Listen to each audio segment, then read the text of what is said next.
Bonjour à tous, on se retrouve pour ce live sur l'hypersensibilité.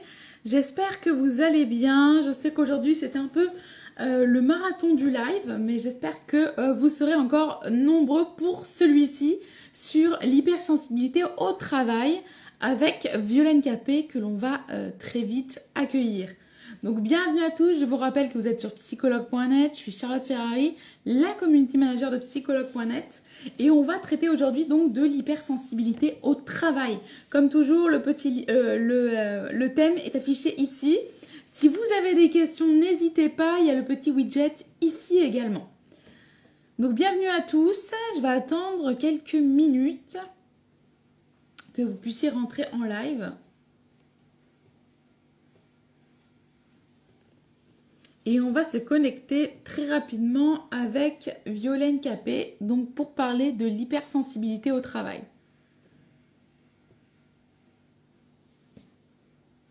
Si vous avez des questions, n'hésitez pas, vous pouvez les mettre dans les commentaires ou directement dans le widget. Bonjour Will, bienvenue. Alors, Violaine, on va voir si on se connecte avec Violaine tout de suite.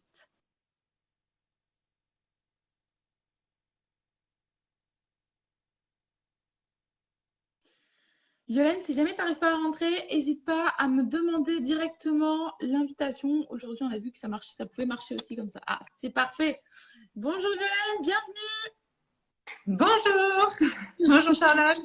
Comment vas-tu? Bonjour à tous. Très bien, après cet épisode un peu pouf qu'on a connu On va y mardi, arriver, on va y c'est arriver. pas très agréable. Oui. La technologie, c'est bien quand ça marche. Hein. Exactement, exactement. Mais il faut apprendre à faire avec, malheureusement et heureusement. Exactement, danser sous la pluie. Exactement. Donc, merci Violaine d'avoir accepté de faire ce live sur l'hypersensibilité au travail ensemble aujourd'hui. Comme toujours, avant de démarrer ce live, je vais te demander de te présenter aux personnes, s'il te plaît. Oui, donc Violaine Capet, que vous dire de moi, à part que j'ai passé mon temps, j'étais en quête de sens dans le monde professionnel. Donc, j'ai occupé plusieurs postes en entreprise, dans le public, dans le privé, en tant qu'indépendant, donc en tant qu'avocate, qui est mon métier de formation. Et il y a 5 ans, j'ai créé Cap sur Ikigai pour accompagner, après un long travail que j'ai fait sur moi et plusieurs formations, notamment au Québec, pour accompagner les personnes en reconversion professionnelle, les personnes qui étaient en quête de sens et qui voulaient trouver un projet professionnel qui leur permettrait de enfin s'épanouir et trouver leur place dans ce vaste monde. Voilà, vaste sujet. Merci Violaine. Donc, on va parler aujourd'hui ensemble de l'hypersensibilité au travail, comment en faire une force. Donc, j'imagine que ça va finalement correspondre à beaucoup de monde. Donc, n'hésitez pas. Si vous avez des questions, à les mettre directement au fil du live ou le widget, je le rappelle, on y répondra en deuxième partie de live. Alors, justement, Violaine, l'hypersensibilité, c'est quoi déjà? Alors, juste pour reprendre, parce que j'ai vu que sur psychologue.net, il y avait déjà eu pas mal de sujets dessus, mais c'est bien de reprendre très vite les petites caractéristiques, enfin, ou plutôt les grandes caractéristiques, les belles caractéristiques, parce que je suis là pour défendre un peu ceux qui ont vécu la souffrance en étant hypersensibles. Donc, c'est une caractéristique, c'est un trait de caractère. Une personne hypersensible a une hypersensibilité, donc ça veut dire que ces 5 sens sont particulièrement en éveil et sont particulièrement forts et intenses, donc ce soit l'ouïe, l'odeur, le toucher, la vue, l'odorat. Il a aussi des émotions qui sont fortes, donc la joie, la colère, la tristesse, le dégoût, la peur est beaucoup plus intense chez lui. C'est comme s'il avait une forme d'hygiaphone à l'intérieur, en interne. C'est aussi une réalité qui est neurophysiologique, puisqu'il a un fonctionnement du cerveau qui est un petit peu différent. Son cerveau est aussi en hyperactivité, donc c'est pas toujours simple à gérer. Donc parfois des problèmes d'attention pour faire focus, pour aussi le mettre sur off, donc problème souvent de sommeil aussi. C'est quelqu'un qui a une pensée un peu, alors pour ceux qui ont fait comme ils font souvent comme moi pour les enfants, du popcorn en micro-ondes, ben voilà, c'est une tête un peu avec le popcorn qui touche un peu tous les coins de la petite boîte. Donc bon, pas facile à gérer pour soi et aussi pour les autres, hein, soyons aussi honnêtes. Et puis voilà, des idées qui viennent fortement. C'est donc des personnes qui ont une intensité de vie très forte. On peut résumer ça comme ça. C'est Helen Aron à la fin, enfin juste avant les années 2000, qui est une chercheuse américaine, une psychologue américaine, qui a fait un tableau clinique en fait des principales caractéristiques de la personne hypersensible. Et aujourd'hui, on sait, j'ai regardé un petit peu avant de venir qu'il y avait une étude de 2021, donc très récente, qui montrait qu'il y avait quand même une forte composante génétique sur ce trait de caractère. D'accord. Alors justement, Violaine, pourquoi on entend de plus en plus parler d'hypersensibilité? On entend souvent, c'est un effet de mode. C'est un peu rageant quand même d'entendre ça. Tout à fait. Alors moi, je suis ravie que ce soit un effet de mode, qu'on soit bien d'accord. Pourquoi c'est un sujet déjà, comme elle n'était pas comprise avant, cette différence, et comme on est dans un monde quand même très standardisé et très standardisé, on va dire, où on cherche la norme tout le temps, quand on est une minorité à fonctionner d'une certaine manière, eh bien, on est un petit peu pathologisé, je dirais. Enfin, en tout cas, on aurait tendance à dire que voilà, ceux qui la minorité qui a un comportement un petit peu différent sera un petit peu stigmatisée, mal comprise, mal appréhendée, mal jugée peut-être. Donc, de comprendre comment est-ce qu'on fonctionne, ça permet de ne pas rentrer dans des diagnostics genre j'ai entendu des trucs atroces, quoi. Enfin, voilà, bipolaire, ça n'a rien à voir au cyclotimique. C'est vraiment, encore une fois, ça n'est pas, comment dirais-je, ce n'est pas une réponse à un trauma, ce n'est pas une pathologie, c'est un fonctionnement qui est vraiment typique. Et c'est effectivement une souffrance quand on ne le comprend pas, quand c'est mal compris à l'extérieur, mais c'est une force inouïe, c'est quelque chose, c'est un don, quelque chose de très beau. Si on sait l'amadouer, si on sait comment faire pour justement en faire une force. C'est vrai qu'avant les travaux d'Hélène Aron, dans notre société, ce n'était pas le trop-plein d'émotions ou de sensibilité qui était valorisé. On entendait des choses atroces comme il faut gérer ses émotions. Enfin, c'est complètement une ineptie. Une émotion est un message, donc il est hors de question qu'on puisse le gérer. Ça n'est pas.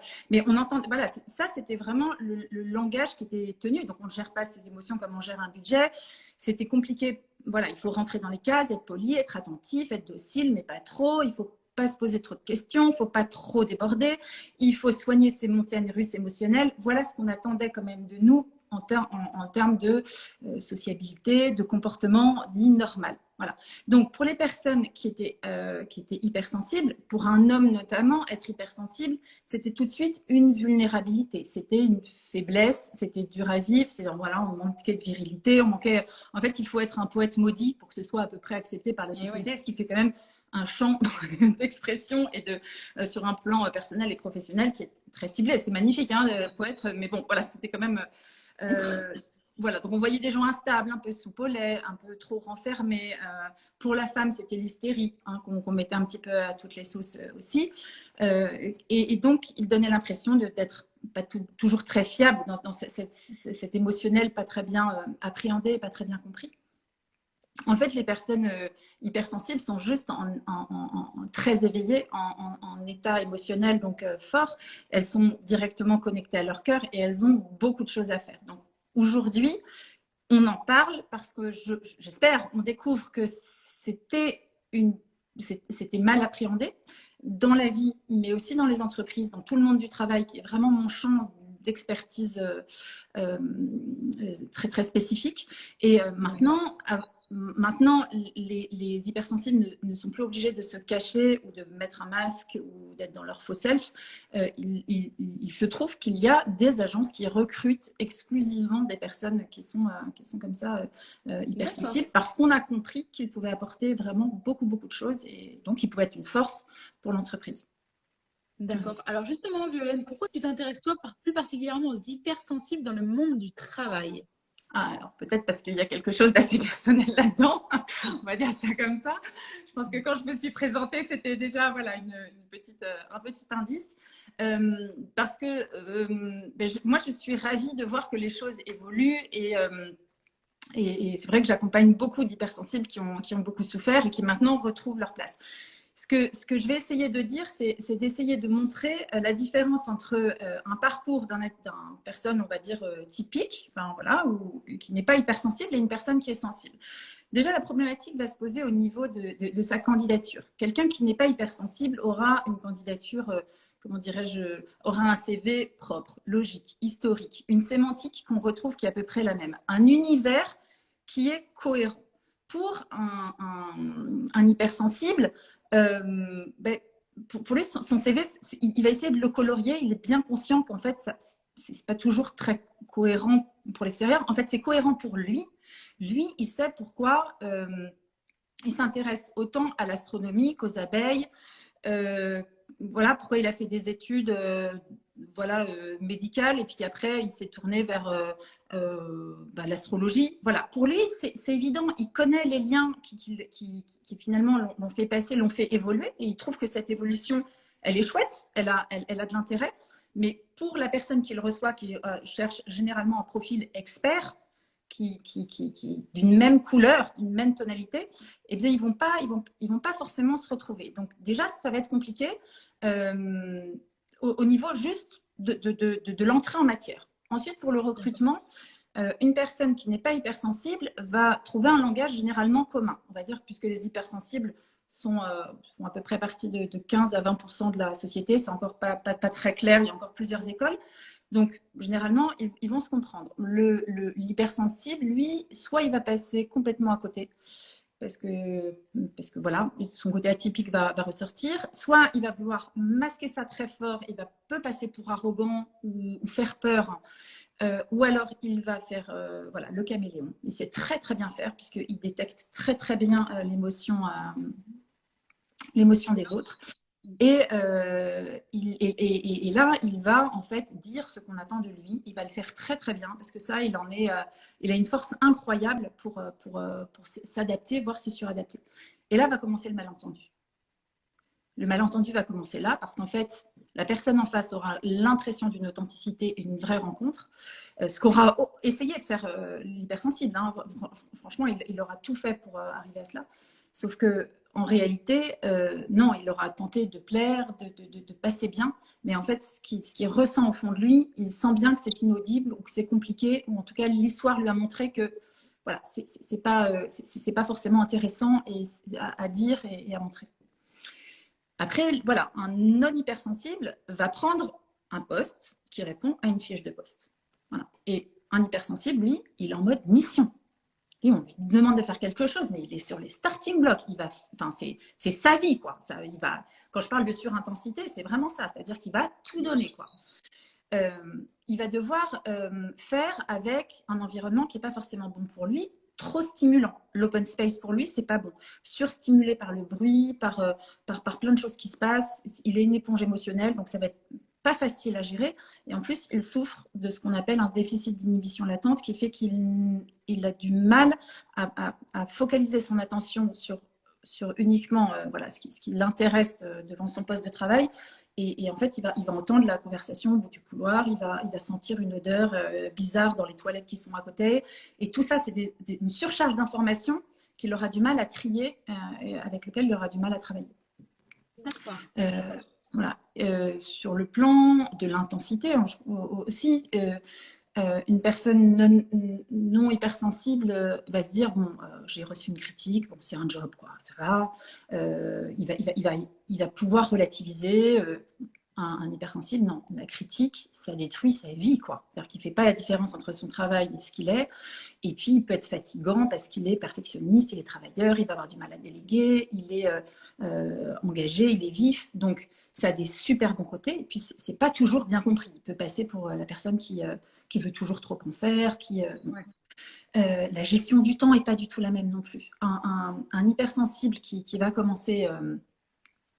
tout ce que je dis, c'est assez vrai pour toute la population qui se reconnaît dans HPI, au potentiel, etc. Il y a quelques différences, mais assez peu. Et dans le monde du travail, généralement, ce dont je parle, on peut en parler et pour l'un et pour l'autre. Mais au début de sa mission, il va être très créatif. Il va tout donner. Il va avoir un rythme intense. Alors, dès qu'il va devoir rentrer dans une forme de routine, alors là, plus personne, quoi. procrastination totale, plus d'envie, limite déprime. Et donc, c'est extrêmement frustrant parce qu'il ne comprend pas ce qui se passe. Voilà. Donc, et pour se redonner de l'intensité, parce qu'il marche sur l'intensité, il marche au challenge, s'il a enfin quelque chose qui arrive sur la table, il va le faire au dernier moment pour revivre ce côté un peu excitant. Donc là encore, le travail en équipe n'est pas forcément évident à faire. Pour un non hypersensible, le présentéisme fait partie du job. Il n'y a pas de boulot, il n'y a pas de boulot. On ne va pas non plus aller en demander. On discute avec les collègues, on passe le temps, on fait des choses de fond. Encore une fois, l'hypersensible, c'est pas son truc de prendre son temps avec les collègues. Pour lui, il vient pour quelque chose et il vient accomplir sa mission. Pardon? D'accord, je disais, oui, on a un enfant, le perfectionnisme, le fait de toujours vouloir faire bien, de venir au boulot avec une envie, une idée précise et faire son boulot. Et oui, voilà. c'est sérieux, c'est engagé, quoi. Il y a vraiment quelque chose, on ne fait pas les choses à moitié. Au niveau de la vision de l'entreprise, ce sera aussi différent. C'est-à-dire que les non-hypersensibles peuvent être assez corporate, reconnaître les codes du pouvoir, une certaine hiérarchie, une histoire de l'entreprise qui existe avant qu'elle soit arrivée, et ils vivent la compétition parce que finalement, voilà, scolairement, universitairement, ils ont été habitués à ça. C'est pas le cas de l'hypersensible. Lui, alors, il ne reconnaît pas la hiérarchie si pour lui, il n'y a pas de compétences. Donc pour lui, ça ne lui dit rien, en fait, au côté chef, juste parce que chef. Si le chef est incompétent, c'est pas un chef, il n'arrivera pas à s'en persuader. Il veut comprendre, et donc il va poser tout le temps des questions. L'historique ne lui suffit pas, donc voilà, il va remuer un petit peu les choses. Il a un grand sens de la justice, donc ça c'est vraiment fondamental. Donc ça veut dire qu'il va peut-être remettre en cause des promotions ou un enchaînement dans la hiérarchie des choses qui n'est pas selon lui le bon. Et puis alors la compétition, c'est vraiment pas son truc. En fait, lui, il travaille bien quand il n'y a pas de compétition. Quand justement, il a confiance, quand il est dans un humain bienveillant, voilà, quand il est apaisé. Ça, il sent bien. La compétition, il peut complètement perdre ses moyens. C'est vraiment pas son truc. Il a un émotionnel trop compliqué à vivre. D'accord, je pense qu'il y a beaucoup de personnes qui se sont reconnues. On a pas mal de témoignages là, qui rebondissent sur ce que tu nous dis au fur et à mesure. Mais on regardera ça dans la seconde partie du live. Oui. Est-ce que Juliane, du coup, tu peux nous dire comment mieux vivre avec et faire de son hypersensibilité une force? Alors, j'en ai déjà un tout petit peu parlé au début. Je dirais que déjà, commencer par accepter au lieu d'essayer de la contrôler. Ça, c'est le maître mot, mais c'est pour beaucoup de choses, en fait, hein, de lâcher. Donc, si on se bride, généralement, ça finit en mode cocotte minute et ça explose. Donc, c'est pas la bonne chose. L'idée, c'est de savoir faire un espèce de retour sur soi. Alors, Fabrice Midal, je trouve, en parle bien. Lui, il parle surtout, lui qui est un chantre de la méditation, il parle bien du fait que faire le vide en soi pour un hypersensible, c'est déjà hyper anxiogène. Donc, on n'essaye pas de faire des histoires de vide, voilà. Déjà, peut-être se réserver un retour sur soi en disant « Ouh là là, mais c'est fou là, tout ce qui se passe. » Donc, juste, moi, ce qui marche très très bien, c'est la respiration. Hop. Ah, j'en respire un petit peu et on reprend et on n'essaye pas de contrôler, on essaye juste peut-être éventuellement de comprendre et puis après, alors ça c'est pour ceux qui sont super bons, c'est pas facile, il y en a qui arrivent à switcher carrément, c'est-à-dire que allez hop, on change d'idée parce que sinon on va ruminer, ça va exploser, on va faire 3 tonnes, donc on switch complet. Ça demande un vrai entraînement. C'est pas hyper facile. Donc là, je parle en méthode. Là, c'est méthode d'urgence, quand vraiment c'est compliqué. D'autre part, donc accepter. D'autre part, les émotions sont des messages. Il n'y a pas d'émotion négative, il n'y a pas d'émotion positive. Il y a juste des messages. On n'est jamais, jamais, jamais, jamais en faute de ressentir. On peut être éventuellement en faute d'exprimer quelque chose qui est trop fort, parce qu'en fait, l'hypersensible, comme il entend quelque chose, comme chez lui, ça résonne comme un hygiaphone, forcément, il va le renvoyer en hurlant. Sauf que la personne qui lui parle, elle n'a pas eu la sensation d'hurler. C'est à l'intérieur de la personne hypersensible que ça hurle. Donc ça s'apprend, encore une fois, si on comprend comment on fonctionne, l'idée c'est de faire la paix avec ses émotions, de les accepter comme des messages, et ensuite, par contre, d'accepter la responsabilité ensuite d'avoir une réponse qui correspond à celle qu'on veut, qui n'est pas de l'ordre de la réaction un peu voilà, compulsive. Et donc, c'est vraiment une force pour moi dans le monde, dans la mesure où les hypersensibles détectent très très bien donc, les émotions des autres, ils ont une hypersensibilité, ils sont en éponge, ils détectent ce qu'on appelle les signaux faibles, c'est-à-dire des choses qui ne sont pas forcément visibles facilement. Ils ont une forte intuition. Donc, c'est des personnes qu'on peut retrouver sans hypersensibles. On n'aurait pas les salles de cinéma remplies comme on n'aurait pas des artistes, on n'aurait pas. C'est des gens, des penseurs, des philosophes, des gens extrêmement éveillés. On en a énormément besoin dans notre monde aujourd'hui. C'est vraiment, voilà, ils sont essentiels dans le vivre ensemble. Je ne dis pas que s'il n'y avait que des hypersensibles, ce serait pas compliqué, je n'en sais rien, je n'ai aucune théorie là-dessus. Je dis juste qu'en fait, ils peuvent vraiment apporter beaucoup de choses. Et j'ai adoré la phrase de Vincent Lindon qui a présenté justement qui a ouvert le Festival de Cannes et qui a parlé d'armes d'émotion massive. Et c'est vraiment ce que je ressens dans l'hypersensibilité. C'est du coup, c'est des gens extrêmement engagés, c'est des gens qui peuvent venir dénoncer, c'est des gens qui sont en fait les sentinelles de la société sur beaucoup de choses.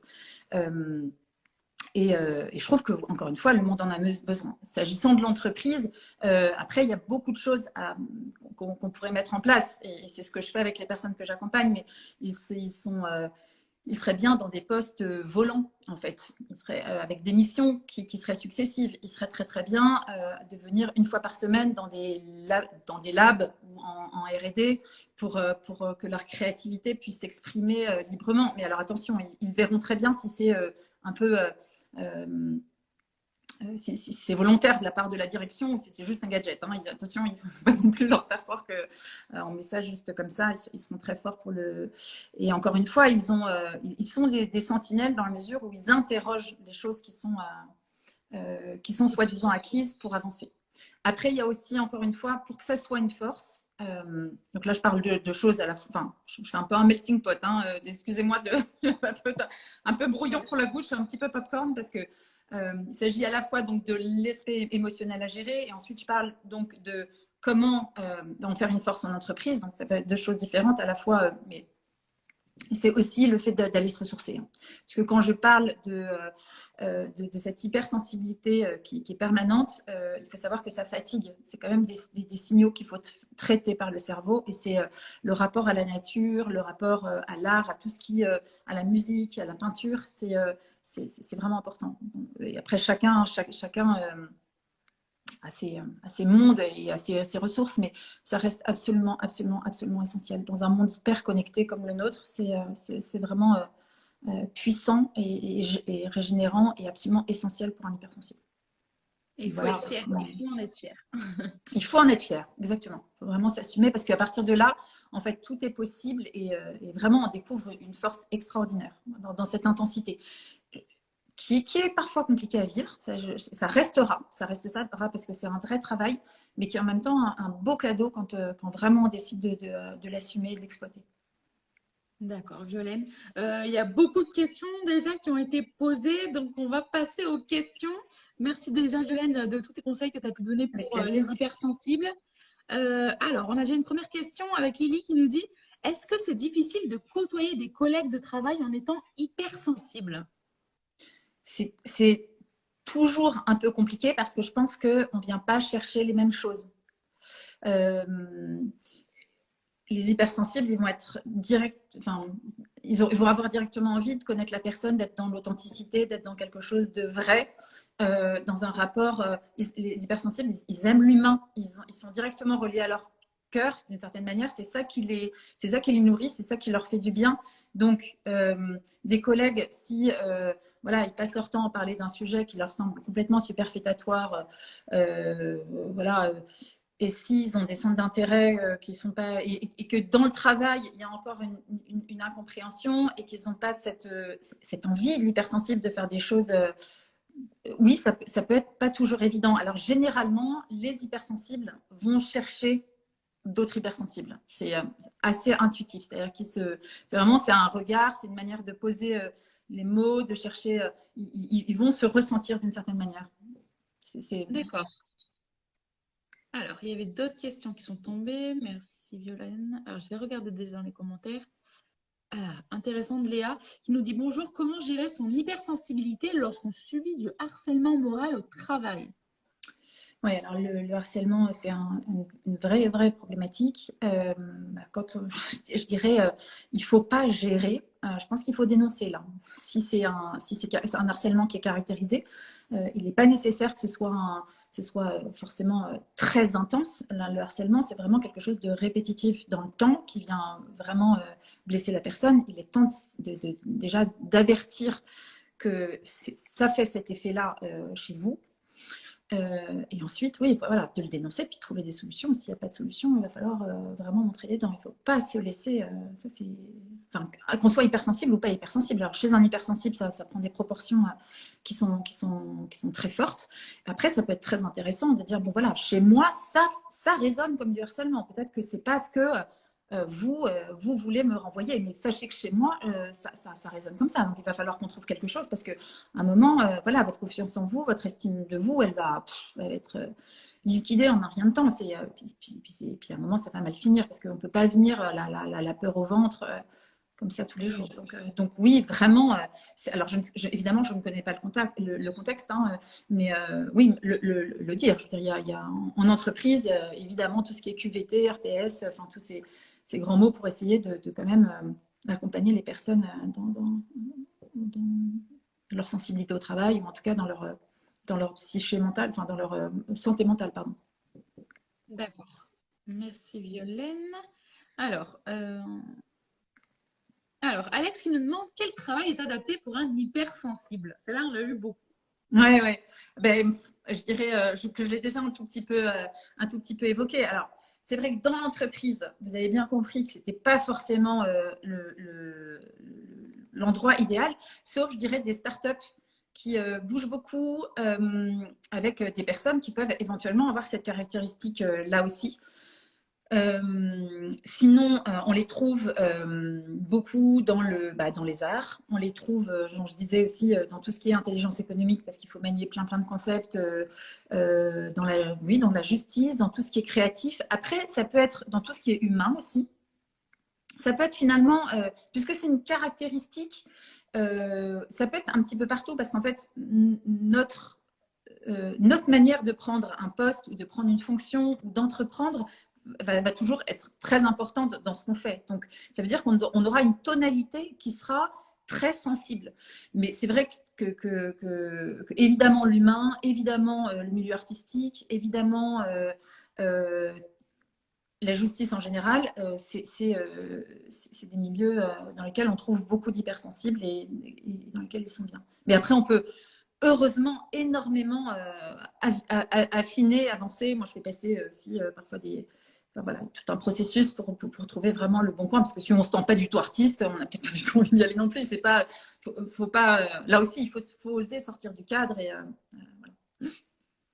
D'accord. Est-ce que finalement aussi, Violaine, les hypersensibles ont tendance à passer d'un job à un autre? Ah oui, complètement. Ah bah complètement. C'est pour ça qu'ils sont très adaptés finalement au monde qui arrive aussi. C'est-à-dire que nos parents ou arrière-grands-parents, ils faisaient carrière. Aujourd'hui, on sait que maintenant, sur le marché du travail, c'est au moins 3 postes.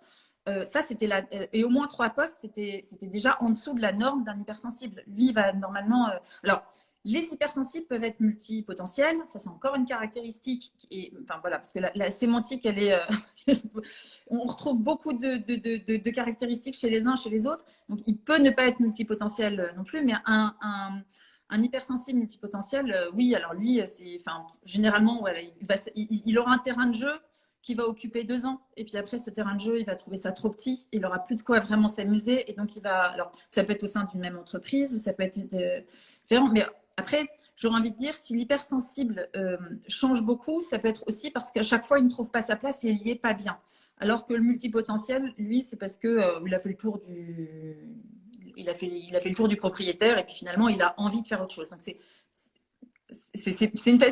pas une question à laquelle il est aisé de répondre voilà, de manière absolue, comme ça. Mais Bien en sûr. général, oui. En général, oui. Surtout si l'hypersensible cherche absolument sa place et en quête de trouver son. Voilà. D'accord, parce que c'est vrai que c'est quelque chose qui est pas mal revenu dans les commentaires et il y avait aussi cet épuisement finalement émotionnel qu'on pouvait Ouais. ressentir à aller d'un poste à un autre sans vraiment trouver quelque chose qui nous fait vraiment vibrer. Oui. Oui. Alors après, là, ça vient. Pour moi, c'est vraiment le côté aussi multipotentiel dans le sens où quand on est multipotentiel, on n'est pas expert dans quelque chose, on est surtout bon pour faire des liens entre les dans les différentes spécialités ou différents mondes en fait. Et donc à ce moment-là, oui, il y a vraiment cette nécessité de changer, de s'adapter, mais les multipotentiels sont souvent des grands hypersensibles aussi, donc voilà, Ça se retrouve, ouais. ça se retrouve. D'accord. Ouais. Alors, on va regarder encore une ou deux questions. Alors, le petit Luc qui justement nous demande comment on fait pour s'intégrer dans une équipe quand on est différente. Moi, je jouerais le rôle vraiment la carte de la sincérité la plus absolue. Voilà. Quand on est hypersensible et qu'on a des émotions très fortes au travail, c'est compliqué. Et on peut dire, voilà, à son équipe, bon, voilà, sachez que pour moi, j'ai ce projet à monter. Si vous me le si vous me le dézinguez juste avant de passer au micro ou si vous me ça va être très très compliqué pour moi, donc est-ce que voilà, je sais que je suis encore un peu fragile là-dessus, ça peut être pas très simple. C'est dire ses besoins en fait, c'est oser dire ses besoins et dans ces cas-là accepter que l'autre n'ait pas non plus les mêmes besoins non plus, mais dans cette équipe de toute façon il va falloir composer. Donc quand je dressais en fait le portrait des hypersensibles et des non hypersensibles, c'était pas pour les opposer, c'était pour vraiment dire que il n'était pas compris et c'était en souffrance et que c'était un peu le modèle dominant qui l'emportait, auquel il fallait se conformer. Mais je crois, parce que je suis voilà, une vraie idéaliste et je pense une personne absolument convaincue qu'on a besoin de tout le monde et qu'il faut trouver une manière de vivre ensemble et de s'accorder. Donc il faut qu'il y ait des équipes qui soient mixtes, c'est hyper important. Je pense que par Ouais. exemple, s'il y avait des hypersensibles au niveau des RH, eh bien, il y aurait des primes pour les personnes qui savent mettre les gens en cohésion, qui savent les faire monter ensemble, qui les emmènent dans un mouvement d'évolution qui est collectif, et il y aurait un malus pour ceux qui jouent une carte hyper personnelle et qui écrasent les autres pour pouvoir accéder au poste suivant. Voilà, ça peut être quelque chose parce que c'est très intériorisé chez les hypersensibles qui ont voilà, des capteurs pour voir tout ça et qui ne comprennent pas cette compétition qui les tétanise. Voilà, ça peut être un exemple de, voilà, si on met un hypersensible dans les RH, ça peut être intéressant, mais en même temps, pas que. Enfin, en fait, Ouais. et donc, dans cette place dans l'équipe, rien de tel que d'assumer qui on est, de comprendre comment on fonctionne, et puis du coup d'enrichir les autres. Parce que je pense que la sensibilité d'une personne hypersensible, ça peut faire du bien aussi à une équipe. Franchement, c'est pas que déstabilisant. Sinon, on regarderait, voilà, sinon il y aurait pas, encore une fois, il y aurait pas de cinéma, il y aurait pas d'art. Il y a des gens qui ont du mal à comprendre leurs émotions et elles sont pas très intenses. Et finalement, c'est une tristesse aussi. D'accord. Super intéressant, Violaine. Merci. Alors, on va essayer de voir une dernière question, même s'il y en a encore beaucoup. Allez, on va regarder dans les questions.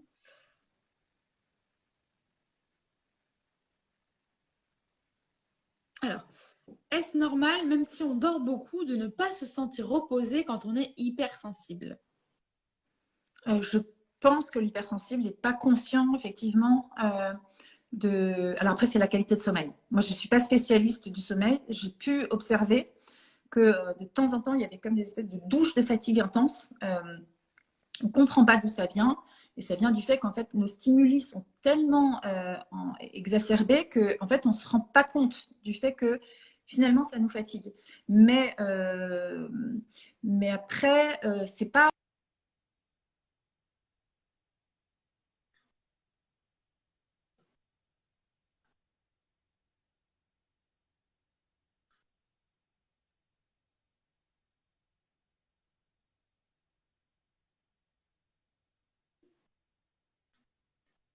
Alors, Violaine, là, il y a une coupure. J'en entends plus ton son. Je pense que ça va revenir, hein. C'est un bug Instagram. Mais Instagram, décidément, n'est pas en notre faveur. Et aucun problème avec les autres lives. Mais je ne t'entends plus du tout. Oui, voilà, ça coupe, c'est bon. Oui, il n'y a pas que moi, effectivement. Il y a eu une coupure de son. J'imagine que ça va revenir. Il faut attendre une petite minute, des fois. Ça y est, c'est revenu, je pense. Tu peux reparler, Désolée. Violaine, je suis désolée. Je suis confuse. Oui, donc en fait, ce que je voulais dire, c'est qu'il y a une vraie difficulté à l'endormissement, vu que le cerveau est quand même tout le temps très fortement sollicité. En revanche, ça c'est sûr, et c'est une caractéristique, c'est qu'on ne trouve pas le bouton off. Il y en a qui me disent, mais j'en peux plus, je voudrais que ça s'arrête. Et plus on lutte, moins ça fonctionne, hein. Et alors, le lâcher prise, de ce point de vue-là, c'est un mot mais inaudible pour les hypersensibles, parce que, pour le coup, ils ne savent pas comment faire. Donc, l'endormissement, oui. Après, c'est peut-être la qualité de sommeil qui est pas bonne non plus. Il y a des tests, hein, il y a vraiment des prises en charge. Oui, je crois qu'il y a même des applications où finalement Ouais. ils disent la qualité, qui dit la qualité Exactement, du sommeil. exactement. Parce qu'on peut dormir 10 heures, mais si on n'a pas la qualité du sommeil, C'est ça. c'est C'est pas ça. grand-chose. Ou des capteurs qu'on installe la nuit à l'hôpital, voilà, pour comprendre aussi mieux ce qui se passe, pour comprendre les cycles du sommeil, ça c'est tout à fait possible. En tout cas, c'est vrai que c'est toujours pas simple de s'arrêter quand on est toujours très en vie, quoi. C'est sûr, c'est sûr. Alors, merci Violaine pour ce live sur l'hypersensibilité au travail. On aura finalement réussi à le faire. On vient de un petit bug, mais on aura réussi à le faire. Donc, je te remercie de ta patience. Merci à toi pour ta patience aussi. Mais toi aussi, il fallait en avoir là. On n'avait pas le choix de toute manière. C'est ça. Ta persévérance. Je sais pas si tu as des choses à rajouter, Violaine, sur l'hypersensibilité, sur ton cabinet, n'hésite pas. Eh bien, oui, alors je ne m'y attendais pas du tout. Effectivement, en fait, il se trouve que en travaillant sur la reconversion, en travaillant sur le sens, évidemment, j'ai fait venir beaucoup de personnes qui étaient au potentiel, qui étaient multipotentielles, qui étaient hypersensibles. Et donc, voyant que j'avais de plus en plus de ces personnes-là, et moi, ce qui me caractérise, c'est la quête de sens au travail, et bien, là encore, avec un grand plaisir et un engouement voilà, qui est le mien, je suis allée me former, je suis allée chercher des informations et j'ai créé des parcours spécifiques pour ces personnes-là, parce qu'effectivement, ils ont des besoins qui leur sont propres. Et donc, voilà, c'est vraiment nécessaire d'avoir un accompagnement spécifique pour les faire rebondir mieux, surtout quand il y avait la souffrance ou une incompréhension de la manière dont il fonctionnait. Et du coup, Violaine, tu fais thérapie en ligne et en présentiel ou l'un ou l'autre? Exactement. Je fais une thérapie en ligne partout. Alors, je vais dire, en ce moment, j'ai un peu partout dans le monde parce que j'ai pas mal d'expatriés. Je ne sais pas pourquoi c'est comme ça. Donc, un peu partout dans le monde du moment du moment que ça fonctionne bien. Donc, à mon cabinet qui est sur le bassin d'Arcachon. Et donc, comme j'ai la chance d'être tout à côté de la plage, je fais même des walk and talk. Donc, c'est vraiment des marches, des marches ensemble sur mi-plage, mi-forêt pour avancer dans ces parcours de quête professionnelle, voilà, à retrouver une place. Donc, ça, c'est encore complètement autre chose. Ça fait beaucoup de bien. Voilà, J'imagine. Voilà. Mais là, il faut être sur place, un minimum. Voilà. C'est vrai, c'est vrai. Mais le bassin d'Arcachon, d'accord. J'espère que tout le monde a noté. Merci Violaine encore une fois. Et je te souhaite une très belle journée à toi. Merci encore. Merci Charlotte. Merci à tous. À bientôt. Merci. Au revoir Violaine. Au revoir.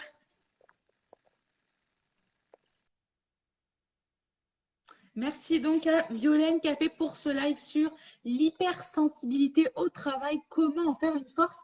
J'espère que vous avez pu en apprendre plus. Si jamais vous avez des questions pour Violaine, n'hésitez pas. Vous avez son petit lien qui est ici et vous pouvez également me le demander en message privé. Je vous envoie tous les liens, voilà, quel que soit que vous vouliez, que ce soit le compte Instagram, le lien sur psychologue.net où elle est référencée. N'hésitez pas, je vous transmets tout ça en message privé. Voilà. Merci à tous pour votre patience, pour avoir échangé avec nous, pour vos questions. C'est toujours avec grand plaisir. On se retrouve la semaine prochaine pour de nouveaux lives. Et évidemment, oui, cette vidéo sera en replay sur IGTV et aussi en podcast dans quelques semaines. Merci à tous de nous avoir suivis. À très vite. Prenez soin de vous.